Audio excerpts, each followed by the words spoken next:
As we lost control of our own life and did what we were expected to do, we learned to call it power.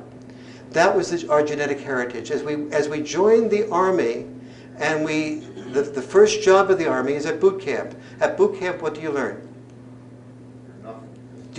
Actually, you learn a lot. You learn a great deal at boot camp. You learn to give up your identity.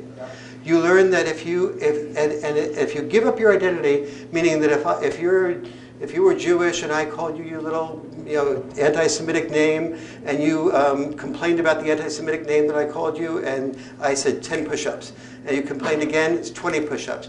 If they called me Italian or Irish, Farrell or whatever, and you talked about the stupidity of Irish people, the same type of thing, until everybody in that room understood what?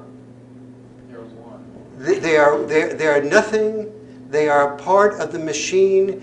That the war machine works better when you are willing to be disposable.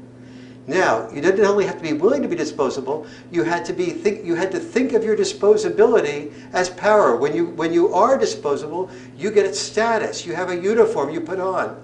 When you increasingly take that risk of being disposable, you become a sergeant, a lieutenant.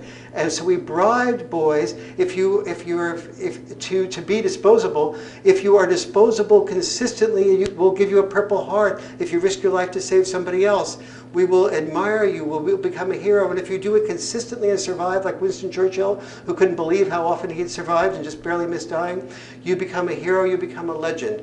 Those become the statues in your name, the legends that you were, leaving your mark in that way, having the respect not only of your children and the society, but also of women and other men. Those were the things that made you, that were our bribes to be disposable.